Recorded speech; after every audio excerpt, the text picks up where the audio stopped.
Hey there, I'm Lindsay Mercado, and I am so glad to have you joining me today. We are starting a series on self-care as a Christian. The world is talking a lot about self-care right now, about how we need to take care of ourselves. We need to become the best version of ourselves. And in a lot of ways, I agree. I agree with the intentions behind it. But the problem comes in with the actions that the world associates with self-care. A lot of times the world is just looking for a temporary escape from reality or something that just satisfies a craving. Whereas we as Christians, that's not our goal in taking care of ourselves. That shouldn't be the end goal. And so the things that the world pursues, like having a spa day or going on vacation, reading a good fiction book, having some alone time, things like that that produce that temporary escape, they don't serve us well as Christians. There's other things that we can be doing that are much better means of self-care that produce the goals that we are looking for. The goal of self-care is to feel better and to be better and to live a better life. And as a Christian, those things look like having joy, perseverance, a really deeply rooted relationship with God, having a rhythm in your life, having community that surrounds you when you need it. Those things that the world isn't necessarily pursuing. They just want a little bit of temporary stress relief or a great Instagram reel or a vacation to look forward to. They're not the same goals.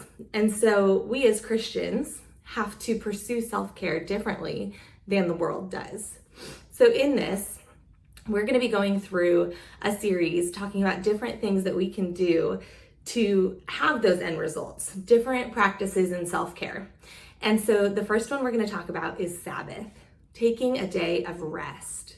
The first mention of Sabbath in the Bible is in Exodus chapter 16, and it's right after the Israelites come out of slavery from the Egyptians. It's one of the first things that God commands them, to take a Sabbath, to take a day of rest, and to worship the Lord.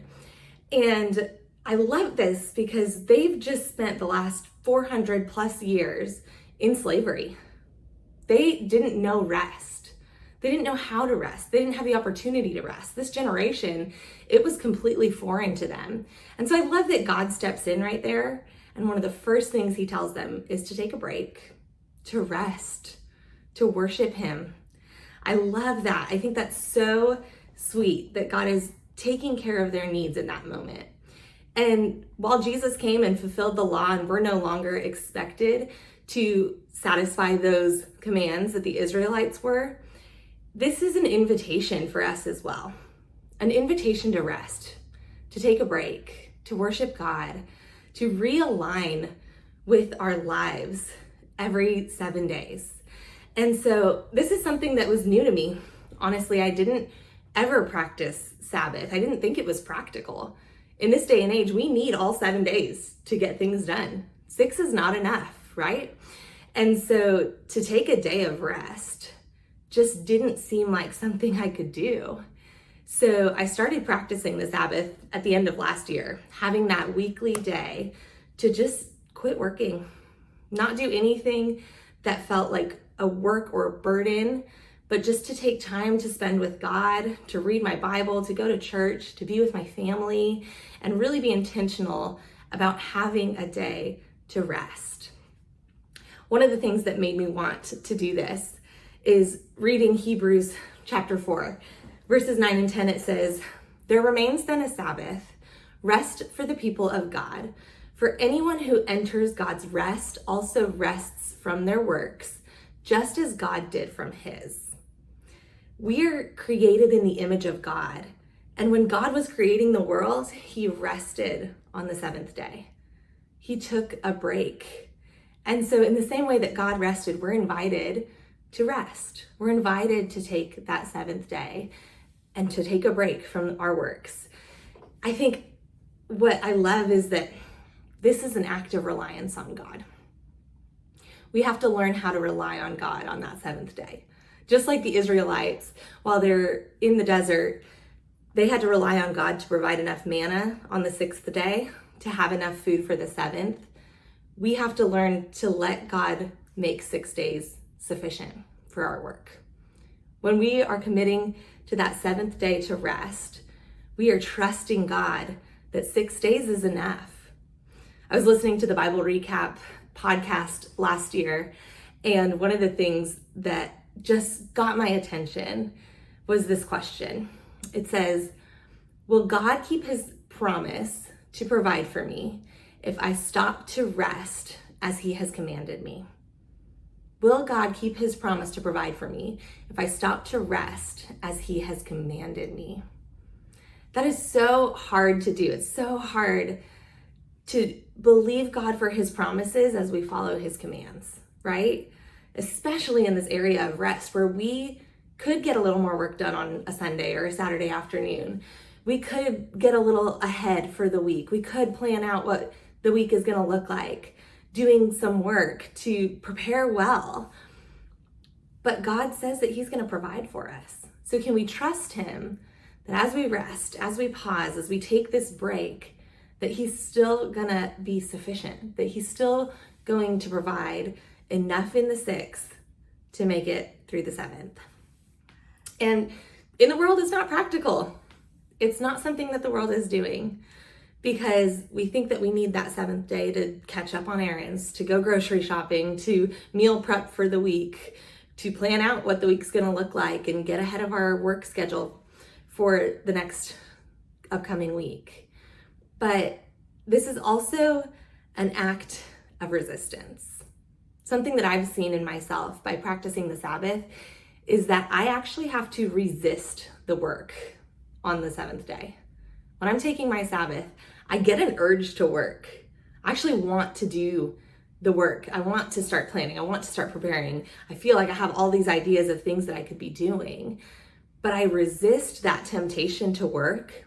And what happens is my discipline has been built up so that in the 6 days, when I don't feel like working as much, I actually have discipline to do the work when I don't want to. Instead of procrastinating or doing something else, I actually work harder during those 6 days. I get more done because I've practiced discipline and resistance on that 7th day. I think the last thing that the Sabbath provides for us is just a day to reset, to realign, to recover in some ways. We need to reflect. I think a lot of times the week flies by and something exciting happens and we don't have a chance to stop and celebrate. We don't take a moment to recognize the good things because we're going so quickly. And so the Sabbath can be a day to celebrate and reflect on that. Or something hard happens in the week and we never take the time to grieve and recover from that and get our minds back to where they need to be to get through the hard stuff. And so the Sabbath is a great chance for us to do that as well. Another thing is that we are never really aligned, mind, body, and spirit. When we are sitting in traffic, our minds are on all the projects that we need to get done, and our spirit is anxious. And so we are just in 3 different places at one time. And the Sabbath is a chance to just get everything in your life in one place. To have your mind and your spirit where your body physically is. To play with your kids for an hour and actually intentionally be there, mind, body, and spirit with them. This is such a great practice in self-care. It's the way that God designed us. He designed us to have that rest. And so even though it's not a command anymore that we are expected to follow or anything that has to do with our salvation, this is a sweet invitation and a gift from God to rest, to take a break, to realign, to resist the work, and to take care of ourselves. Thanks so much for spending a few minutes of your day with me. If you found this video encouraging or helpful, I would love for you to share it with a friend who might be encouraged by it as well. And if you want to connect, I am over on Instagram at Lindsay E. Mercado, or you can find me at my website, lindsaymercado.com. I'll see you there.